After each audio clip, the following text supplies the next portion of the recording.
Soy María del Rosario Martínez de la Licenciatura de Teología y estoy en el 7º semestre. Abordaremos 3 capítulos: de Jesús a la Iglesia, la Iglesia construida por los sacramentos, las dimensiones de la Iglesia. La eclesiología debe afrontar con lucidez la relación de Jesús con la Iglesia, para captar cómo ésta tiene su fundación, origen y fundamentación en aquel del cual recibe la luz, Jesucristo. Lumen Gentium 1. En Pentecostés nace la Iglesia y se da el protagonismo de los apóstoles Pedro y Pablo. Sus exigencias, la conversión a la fe en Cristo, el bautismo, el don del Espíritu de Pentecostés, la Eucaristía, el amor oblativo, y a partir de la etapa patrística, cuando el tema de la formación de la Iglesia se convierte en un planteamiento teológico fundamental. El Ius divino, derecho divino, es el conjunto de factores que componen la dimensión de justicia inherente al misterio de la Iglesia. La eclesiología implícita significa que Dios lleva adelante el reino de Dios iniciado por Jesús y que Dios permanece fiel a este inicio cuando lo confía después de la Pascua a una Iglesia. El Concilio Vaticano II ha sido el primer concilio que ha ofrecido un amplio planteamiento teológico de la relación originaria y fundante de Jesús para con la Iglesia. La Iglesia, dotada de los dones de su fundador, recibe la misión de anunciar el reino de Cristo y de Dios y constituye en la tierra el germen y el inicio de este reino. Y para concluir, la fundación, origen y fundamentación de la Iglesia en Jesús. Primero, su institución por Cristo, Jesucristo como fundador. El signo externo, Jesucristo, origen de la Iglesia, y el efecto interno de la gracia, Jesucristo, fundamento de la Iglesia. La Iglesia primitiva, norma y fundamento de la Iglesia de todos los tiempos.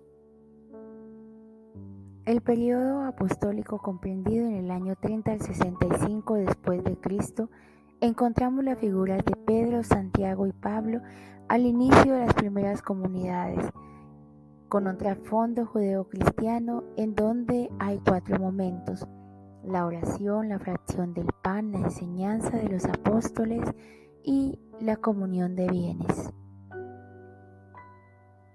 El periodo sudapostólico y post-apostólico, inicios del siglo II, año 66 después de Cristo. Existen menos misioneros y más pastoral. Para este periodo ya han muerto como mártires Santiago, Pedro y Pablo. Y es por eso que se empieza a crear la tradición por sucesión. La Iglesia construida por los sacramentos. La Iglesia surge del agua, del bautismo y de la sangre, la Eucaristía. Ambos salen del costado de Jesús en la cruz. El agua como sacramento de regeneración y la sangre como sacramento de nutrición. La condición sacramental de los cristianos en la Iglesia y por la cual se hace miembro activo de ella es por el bautismo, con el sacerdocio común para los fieles laicos y el sacerdocio ministerial para los pastores de la Iglesia.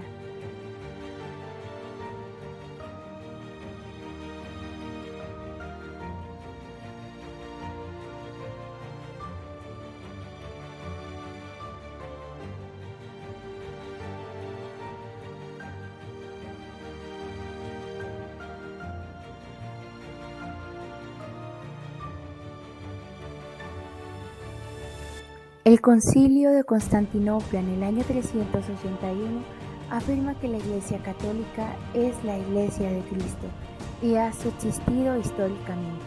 A continuación, las dimensiones de la Iglesia.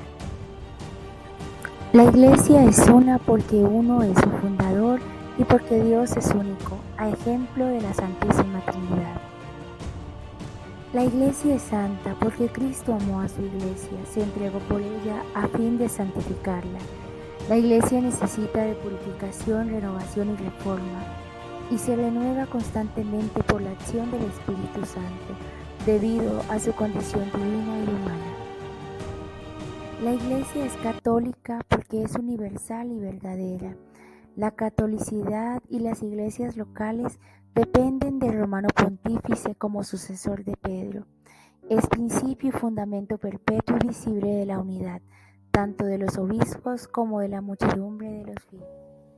La Iglesia es apostólica porque tiene sucesión ministerial, porque es de tradición histórica.